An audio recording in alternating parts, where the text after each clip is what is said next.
Rams fans, happy Friday and good morning, dude. We're here to talk some Rams football as Rams taking on the Arizona Cardinals this weekend. Fired up about it, dude. It's week 14. We're getting into like real crazy playoff scenario situations and all that good stuff. We had a game that impacted the NFC playoffs just last night. Rather interesting way that all unfolded.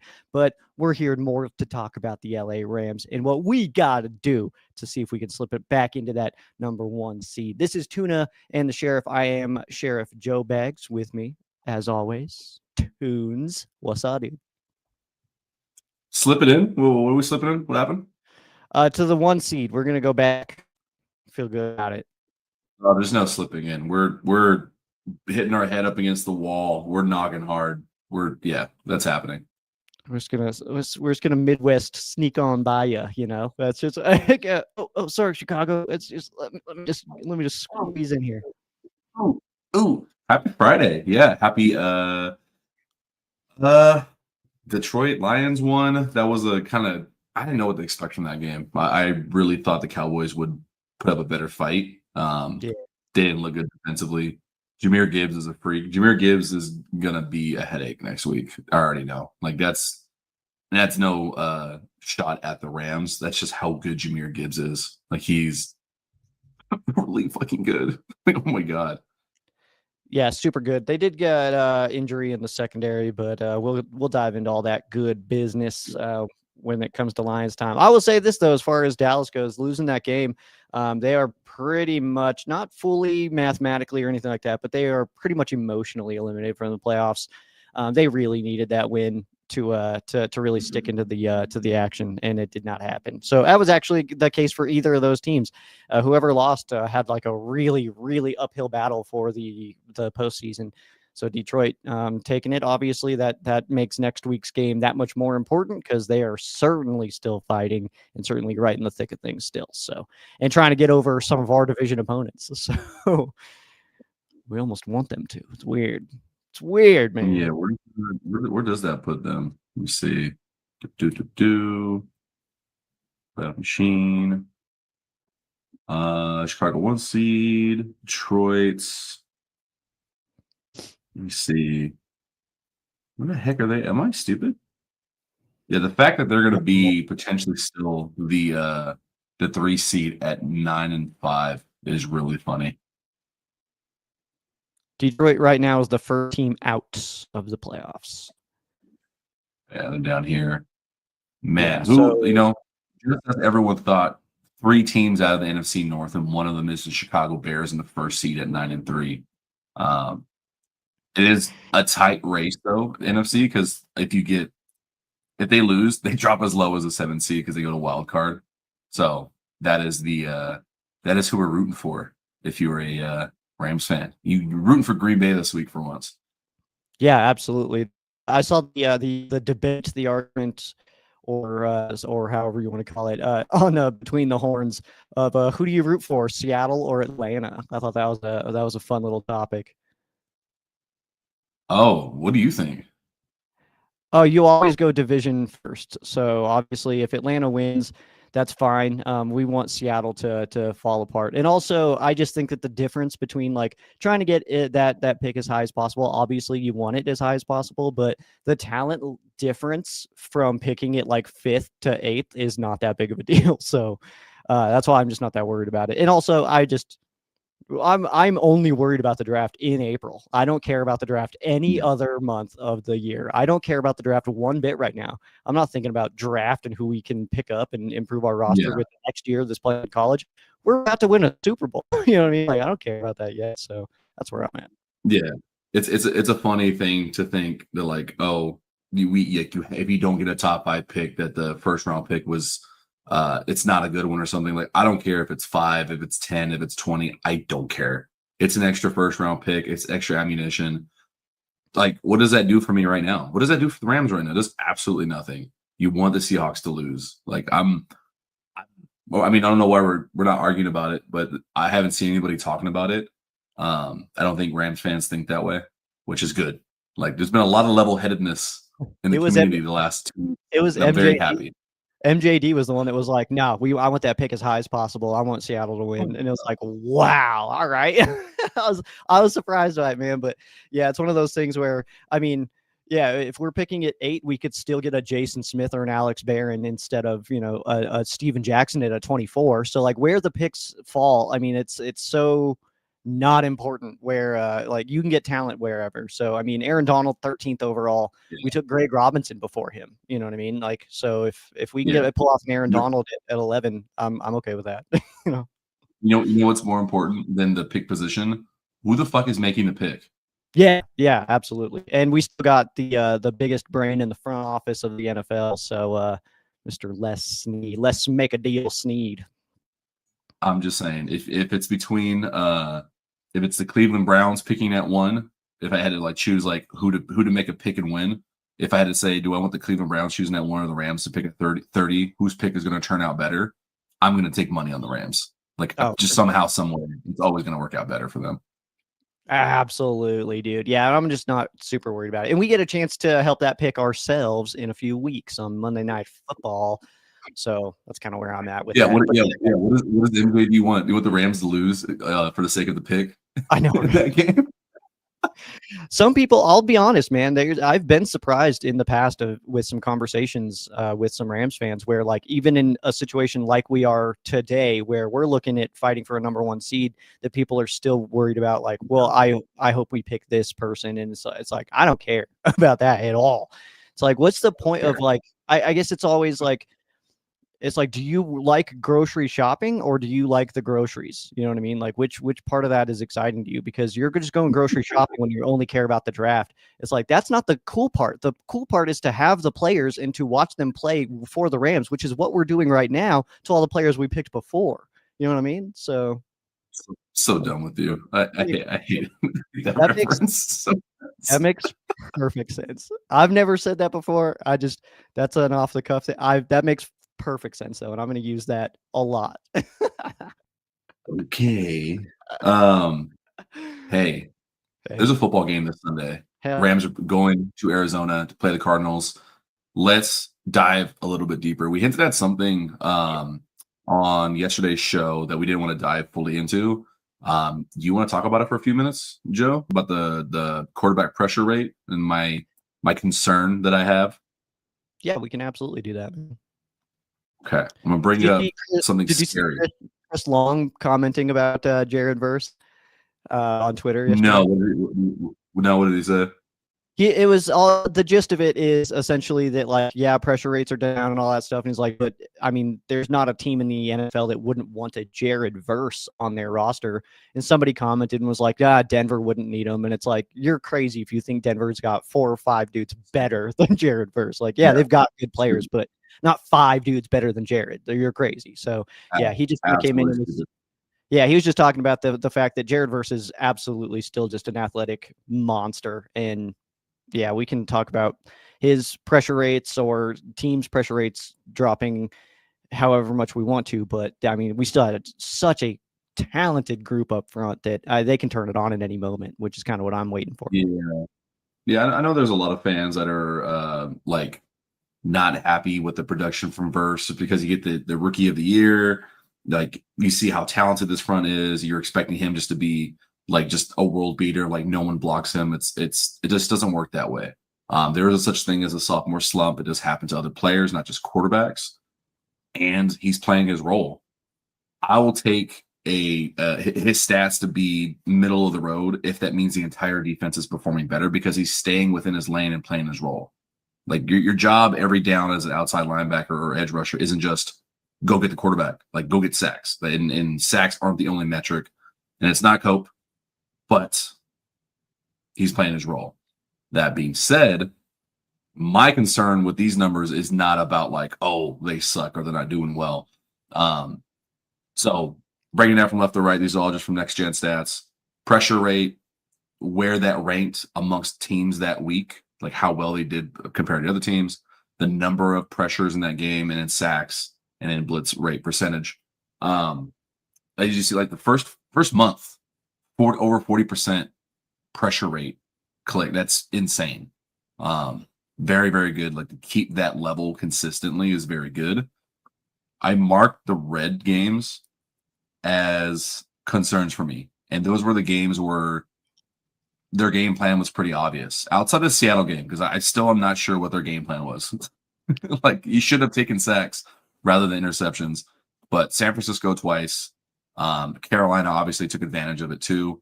The yellow ones are kind of outliers because of game tempo. Like, I'm not counting the Saints. I'm not counting the Tampa Bay game because those were so, like, the game was out of hand pretty early. Like, can't really take a lot from that.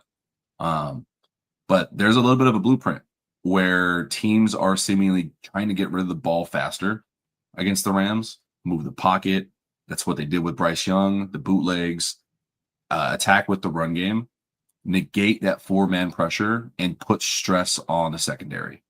That is what worries me. I don't know what you think when you see this. Does Shula need to blitz more? Our offense is countering really well. What does something like this tell you, or am I just tripping?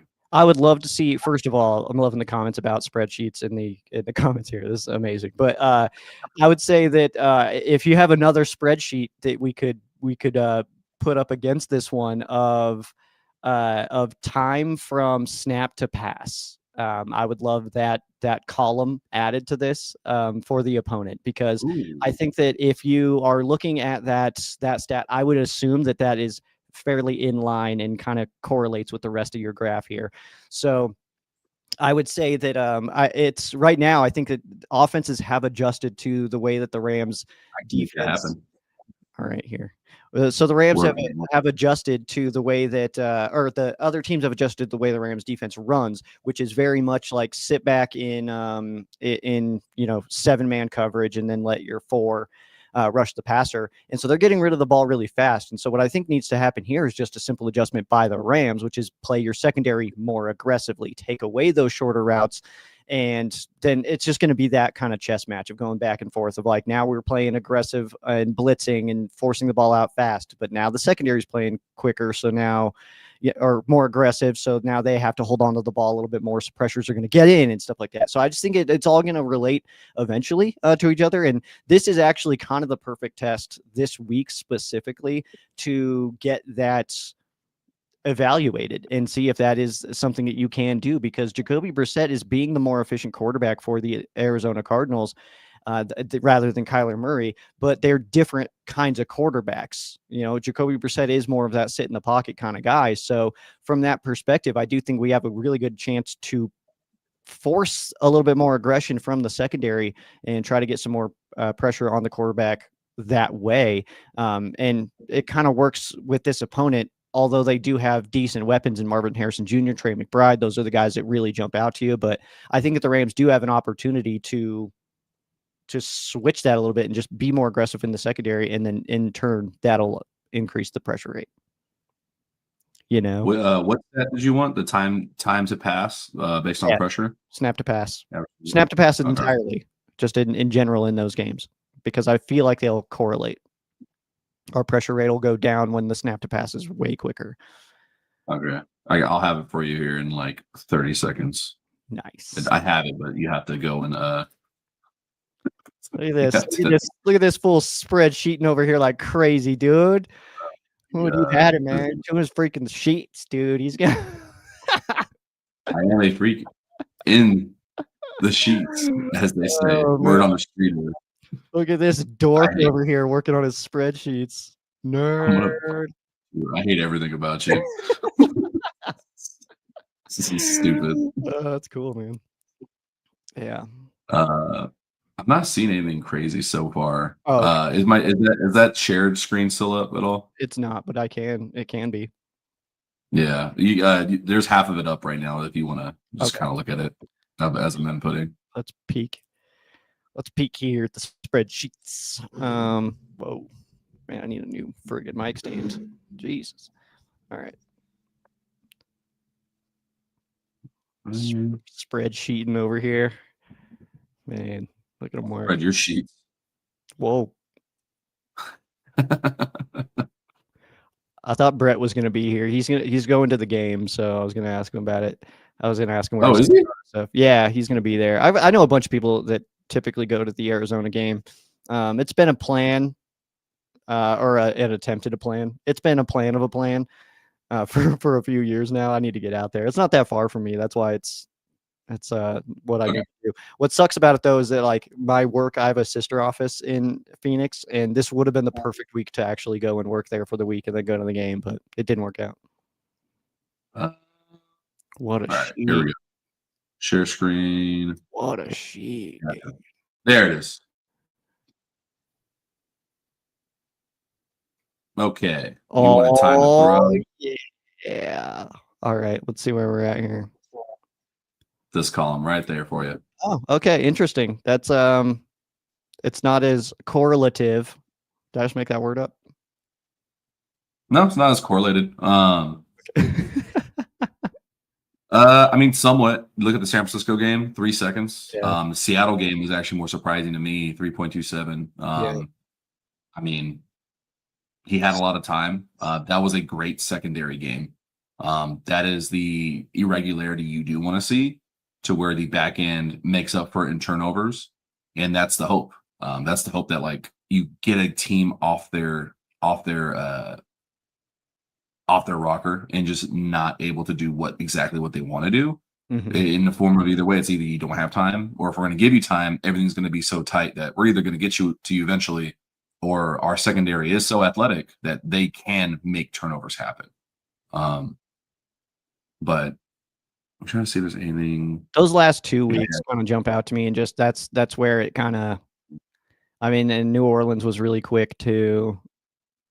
Yeah, I don't know, man. It's maybe it doesn't impact as much as I was expecting it possibly to, but Game yeah, flow, game context matters. that's a true. lot. And the averages can be skewed by a drive or something like that. So, but either way, I mean, it clearly appears that on the eyeball test that's exactly what's happening. Is just teams are just getting rid of the ball before the pass rush can get there. I know that not everybody wins every rep, every single snap, all that stuff, but they're winning reps. They're getting back there. That's just the ball's gone by the time they're winning.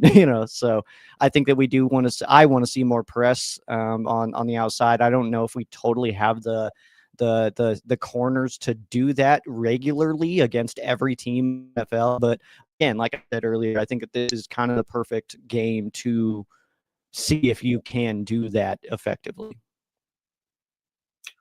Yeah, I look at the people who do want the sacks results. They have a case because the first month of football, the Rams have 14 sacks. This last month of football, the Rams have 6 sacks. And just overall pressure rates are down. But that's my point is, this is the game where you do need your Jared Verse to start showing up. We're in week 14. This is the last month of football until playoffs happen and then the new season starts. You can't wake up in the first round of the playoffs and just be like, okay, we're the best defense now. Either if you haven't done it already this season, you need to start now and take that momentum from the final month into the playoffs. Jared Verse has to have a great game against Paris Johnson Jr. Byron Young has to get back to his sack numbers. Braden Fisk is getting healthier. He needs to disrupt the center of that pocket. Like they have to start taking over again. Otherwise, a lot of these games are going to be closer. Like a 10-point spread doesn't matter. It will be a 2-point game. I do like firmly believe that.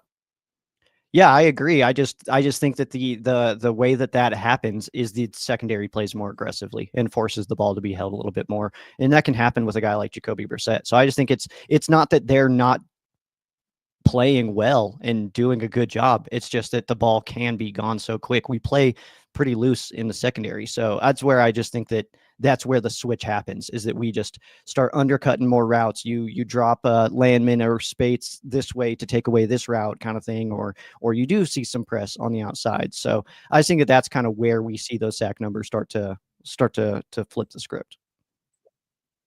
It's this is not I don't think the team is actually that good. There's no like underlying message here. If anything, I do think it's more on Shula. Like, hey, okay, you haven't like one bad game doesn't make you change your whole scheme. But when you got the last, I'd say 5 games showing you the same thing of like, hey, you're not getting home because teams are playing you a different way now. Mm-hmm. There needs to be a counterpunch from him, whether it is blitzing more, or whether it is just mixing up coverages, whether it is changing like who plays inside, who plays outside corner. Like you're right. Like, hey, have your guys play a little bit more aggressively rather than on 3rd and 7. Why are we having Emmanuel Forbes play like it's a 15-yard route when they need 7 yards? Like it's these little things that I would like to see them make adjustments to that I think will help them win. Yeah, absolutely, man. I think that this defense going into the month of December, I don't think that there's any reason to expect that they won't kind of turn it on and have a really good month. But I do kind of want to shift my attention here just a little bit to the offensive side before we have to bounce. Yep. But I think it's amazing that we had our quarterback had a 3 turnover day to end the month and still won NFC offensive player of the month, even though dude turned it over and had a pick 6 on him. That just shows you how well he played the rest of the month, man. I mean, you don't turn the ball over 3 times in a game and then just get awarded for it afterwards, you know. Oh, we're gonna bring up Stafford. Like, oh, you see me on Twitter defending him. I don't want to bring that up. I have not. I'll be honest. I have not seen that on Twitter. I'm not a big social media guy. I'll be honest. I don't see everything. Let's say Patriots fans don't like me at all. Because I just, I speak the truth, and the truth hurts sometimes. But no, really cool, really nice to see him win Offensive Player of the Month. I don't really know what you get for that. Do you get anything? Do they send you like a little like participation trophy to hang in the house? Like, what is that? Is that a bonus? I have no idea. It might be a bonus. I wonder. I'm gonna ask somebody. Okay. Maybe we send a message to an NFL player, but like, Matthew, what the fuck do you get for it? Matthew, do you? I'm gonna go bug Q, see if he responds to DM. Like, hey, if you win Player of the Month, do you just like get an extra day off? Is it extra vacation days, like real work? Throw a pizza party. No, that does tie in, and I'm okay spending the last few minutes talking about it. Matthew Stafford should still be the lead for MVP. Yeah, I don't care what the betting odds say. The betting odds don't have a vote, but it does bother me that people with votes are online Twitter talking about, well, the race is over, Drake May won. It's like it's a whole month left. Like the most important one. Yeah, he just threw 28 straight touchdowns, and for some reason, I don't know if it's the next generation. I don't know if it's just reading scores have gone down in America, but somehow fans have been convinced that throwing inside the 5 is an easy thing to do. And it's like stat padding. Yeah. I've never heard that in my life. I don't know. It's because it's never been a thing until Matthew does it. It's like when he does something really well, then everybody's like, oh, well, that's easy. And it's like, well, then why isn't other people doing it? And it's like, because maybe it's not super easy. Maybe he's just super sick. You ever consider that? Maybe, I don't know, man. And then Devontae also just snapping ankles at the goal line every week. So I mean, that's just that combo is brutal, man. So you got CB's ankle guts right all over the goal line, courtesy of Devontae, and then you have Matthew Stafford's cannon just dropping it onto a pinpoint in the end zone, dude. It's incredible. Though some would say that those are considered war crimes, and that might be why people are out on him an MVP and putting him second, is because they can't stomach somebody committing war crimes on the field against poor secondaries. Yeah. I'm just saying, man. Yeah, Stafford is inevitable. But inevitable. He is having one of those years though where it's like you can't ignore it. Like, sure, Drake May is having a good year. He's not doing what Matthew Stafford is doing. And I understand the weapons argument too, but Matthew Stafford you take away the throws where he just throws it directly to the numbers of the defender, and he's only got 2 interceptions on the season. So it makes zero sense that you can look at the film, see the throws he makes, that like every week we're saying there's only 3 guys on the planet that could probably make that throw. And one of them isn't Drake May. There's no shot at him. He's a second-year player, phenomenal season. I'm a strength of schedule guy. It matters when you lose to the Raiders. It matters that you're beating the bottom 5 teams throughout the season compared to the Rams, who have played like 6-7 playoff teams. Like it matters. It definitely matters. Yeah, that record, that tweet that had the records of all the current playoff teams against all the current playoff teams, and the Rams were just like way above that list on everything. And in fairness, too, some of those are like like San Fran is a wash because you split with them, stuff like that. So, and I don't know if Baltimore's in the playoff picture right now, but it's like that wasn't really Baltimore that we played, like it was the shell of Baltimore. But, No, I would argue no. Have you watched them play with Lamar back? That is yeah, who they are. That's just the exactly. Ravens are not world beaters this year. Yeah, but also Lamar is just a different that offense is an entirely different unit when Lamar's out there. That's what I mean by that because they only put No, 3 points. We only scored 17 on him. Lamar could easily score 2 touchdowns. You know what I mean? So that's my point. another rain game. Just saying. But no, I don't know if you had another thought about the offense before we get into predictions and whatnot. No, not necessarily. I love the fact that that Blake and Kyron are kind of splitting carries. It does seem like Blake is the more explosive of the two right now. So I'm hoping that we kind of continue to go hot hand, and I hope we see Blake's carries continue to increase. Nothing against Kyron. I love Kyron Williams, but I think Blake is just simply more explosive. He's got the chance to break one off for more like 20 plus. Just on average more chance because if the plays are not different, they're not calling different run plays, whether it's Kyron or Blake's just breaking them off for more yards. That, and I think it's just it's just smart. It helps you keep time of possession because guys are fresher. Also, you're putting less strain on Kyron Williams. So that way, when you do need him in the playoffs inside the 10, your touchdown machine is ready to roll. 6 to 10 less carries a game is very good for the body. Yeah, absolutely. Yeah, so let's get into our predictions, our preddies, man. How you feeling about this game, dude? After last week, I know Rams fans, the average Rams fan right now, thinks that our season is over. So take that information into consideration when you're making your pick, okay? I think not enough changes are made in just 1 week. I think we see a better defense, but I don't discount the Cardinals because it is a divisional game. I want to say something like 27-20, 27, maybe 27-23. Interesting. Okay, that's kind of funny. I was not thinking that we were going to be as in line as we are, because my brain has been thinking like, yeah, I think we can score. I think we'll do our points, But I think that you're right that the defense is gonna over the course of December, I think is where it starts to really take off. So I do think that Jacoby Brissett and that Cardinals offense will be able to at least move the ball on some drives. So with that being said, I have the Rams winning 23-17.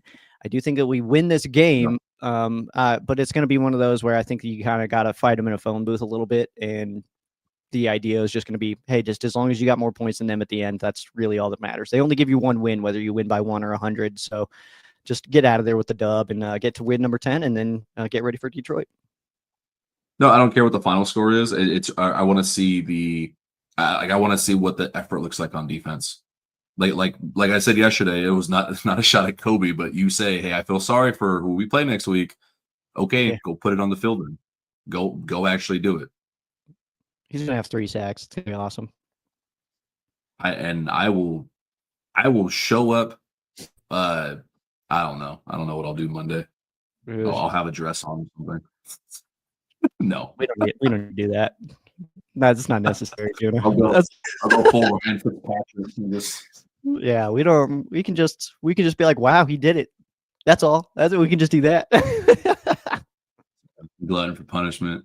What are we listing as we get out of here? I don't know. It's too easy to go like Rams Cardinals moments and stuff like that.